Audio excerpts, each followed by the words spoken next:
But when you're more in the present moment and you change your energy, look, when you start opening your heart, the research that's done on the heart, when you start feeling an elevated emotion, the heart starts beating coherently. When you're frustrated, when you're resentful, when you're impatient, your heart is beating very incoherently. It's like stepping on the gas pedal and stepping on the brake at the same time. The heart's going to run, fight, or hide, and here you are sitting there with a smile on your face, and your body is going through all these chemical reactions. The heart is beating incoherently. When you start practicing moving energy back into your heart, start opening your heart, and it starts beating more coherently, it produces a measurable magnetic field that's up to 3 meters wide. Now, you're emitting a signal. That energy is frequency. And that frequency carries information, which means now that frequency can carry the thought of your health. It can carry the thought of your wealth. It's consistent with it. Suffering is not going to carry the thought of your health.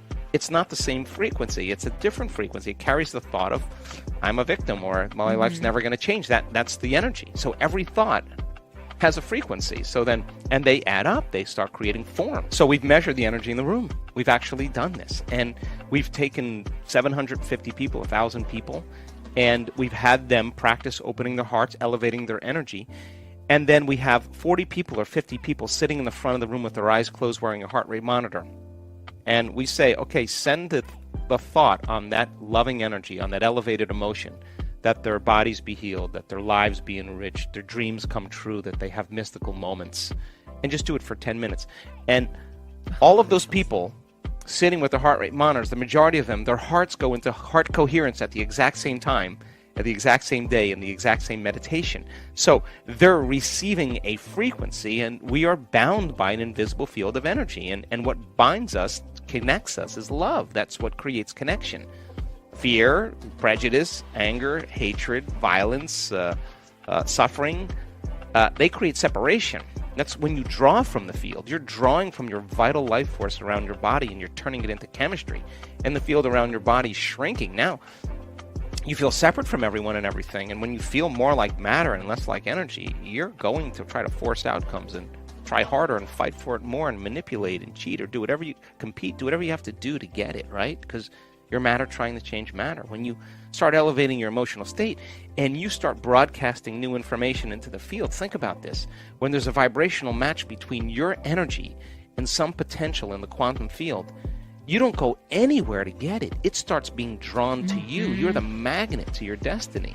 So then, the moment you start getting frustrated and impatient, you just disconnected from the energy of your future. Now you're back to the energy of your past. Don't expect anything to change in your life. And if you say to me, well, it was that person or that thing that did it to me, I'd say, oh, you're back to the unconscious program that you're a victim again. Yeah. And so then people start figuring this out. They start doing it. They start doing it because they understand when they're consistent with this energy and they can hold on to it.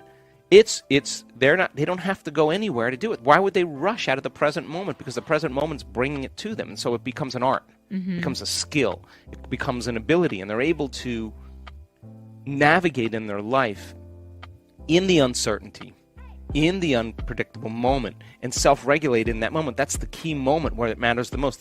They say, whoa, I'm feeling a little fear. They don't surrender the fear. They say, okay, I've lost it. I've got to stop, and I got to self-regulate. And they get back into that state again. Now, to me, if you get up feeling like your future's already happened, you won't be looking for it. Yeah. You'll feel like you already have it. Why would you look for it, right? So basically, quantum mechanics says this, that your subjective mind has an effect on the objective world at the very, very tiny, tiny level of subatomic particles. So, Einstein and Planck were fooling around with subatomic particles. They were putting energy into electrons, disturbing electrons, and they were expecting those electrons to fall like an apple falling from the tree, just like the Newtonian predictable world, in a very smooth and consistent way. And when they did that, it didn't happen. The electrons were disappearing and reappearing, and it was more like a ball rolling down steps. And they all of a sudden realized that the tiny world of subatomic particles, atoms, don't behave like the very large world, like planets and suns and everything else, and apples falling from trees. So they started looking for the electrons, and as they start to look for them and measure them, they would appear. And so they realized that the observer, that the mind was so commingled at that level of subatomic particles that it was impossible to separate the two. And in fact, every quantum physics experiment, you have to have an observer present, because without the observer being present, it changes the outcome.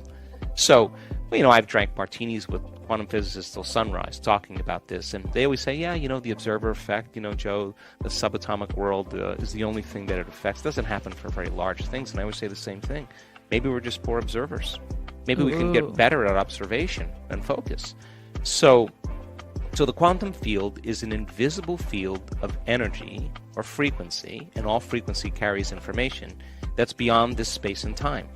There's no bodies there, there's no people, there's no things, there's no places, there isn't even time. It's one infinite field. They call it the fertile void, the 0 point, where there's nothing physical. But that's where all possibilities exist. And you can't enter it as an identity. You can't enter it as your body. In fact, when we teach people how to connect to that field, we say to them, now it's time to become nobody, no one, no thing, no where, and no time. And that means if you're not your body, but you have no attention on your body, no attention on your identity or the people in your life that you identify with, no attention on the things you own, the objects that you're aware of, no attention on the place you're sitting, the place you work, the place you sleep, your home, and no attention on the familiar past or the predictable future. There's only one thing that you are in that moment. That is awareness, consciousness. And that's the eye of the needle. That is the door to the quantum field, and you can't enter as a somebody. You got to enter as a nobody. So teaching people how to get to this point, that's part of the formula.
And that means they have to be able to be there without a face, without a name, without a diet, without their problems, without their disease.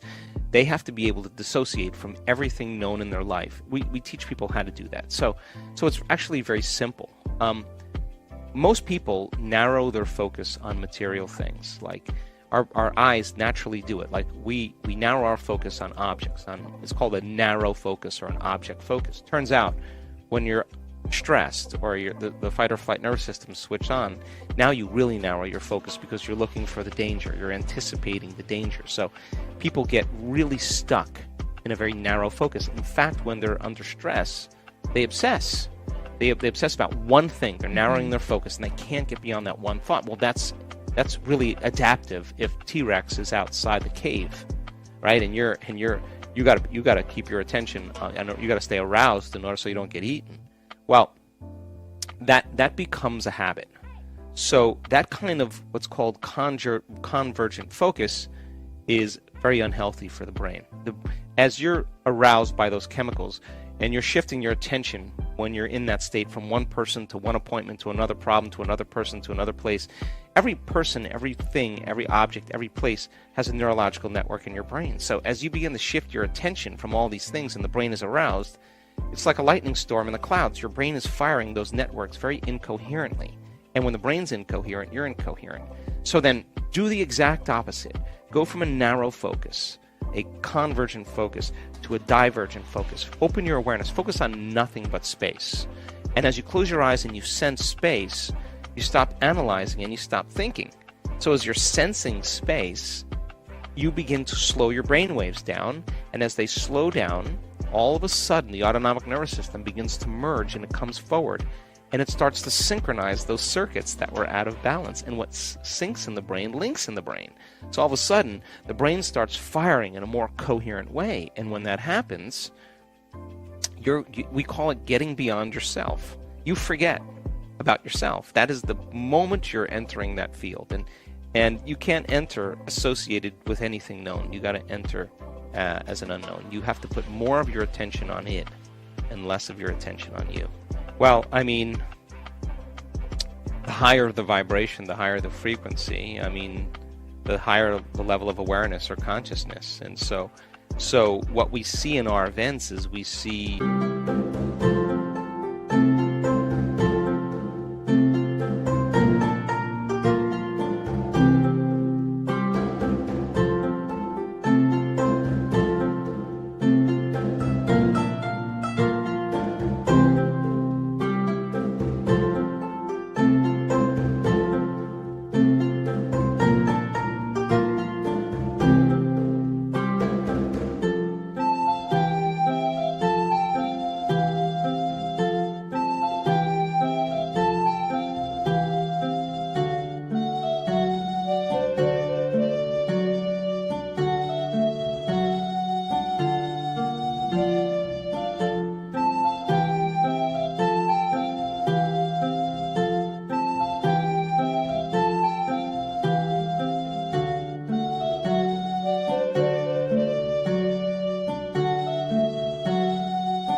the first 2 days is about getting beyond you.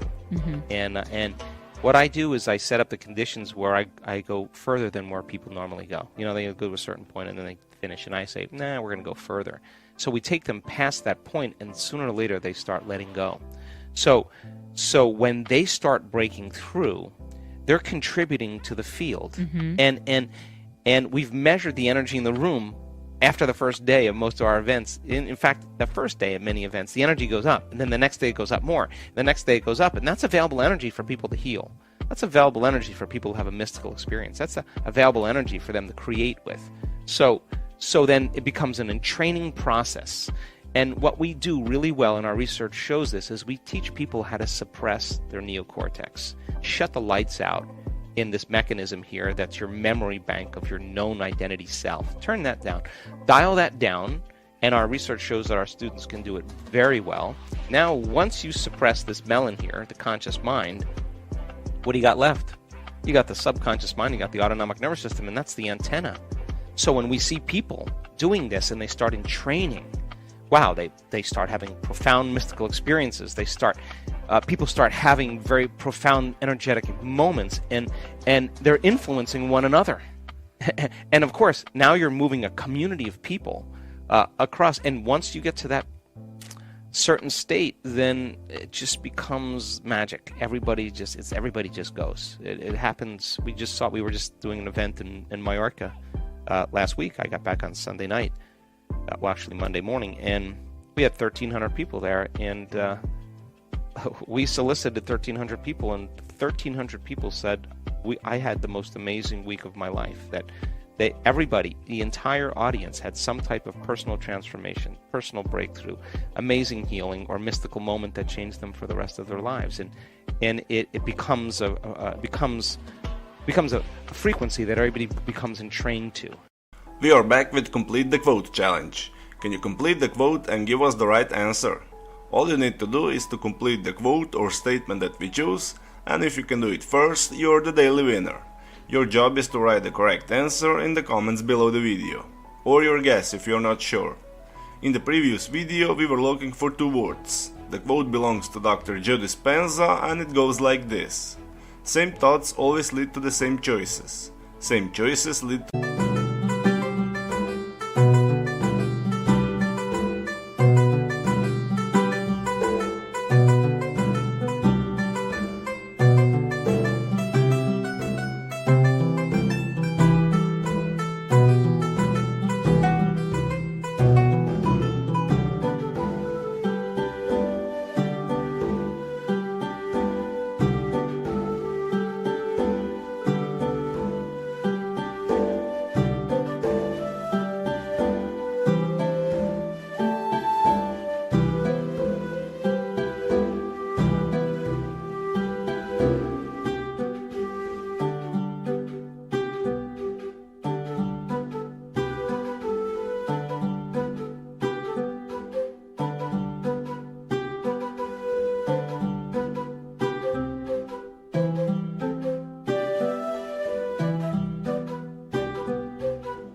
the same behaviors, and the same behaviors lead to, and the correct answer is same experiences. So, same thoughts always lead to the same choices lead to the same behaviors, and the same behaviors lead to the same experiences. Today we are looking for two words, and the quote belongs to Joe Dispenza also. The quote goes like this: "It's true that our brain is shaped and molded by our environment, but what science is beginning to realize is that our brain is shaped and molded by our ability to..." Write your answers in the comments below the video, and if you like the video, give your thumbs up and share it with your friends. Be the first one and win this challenge. Do you like this way of ending the videos? Did you understand what Dr. Joe Dispenza said? Tell me everything in the comment section. If you don't want to miss my new videos and challenges, subscribe and hit the bell button and you'll be notified when my new video is published. Help me make this video more popular by sharing it. If you really like what we do here and want to support us, you can join our channel and our community for a symbolic fee and gain many other additional features. You can do that by clicking the join button next to the subscribe button, or you can click on the link in the description of this video. Stay good and have a great day.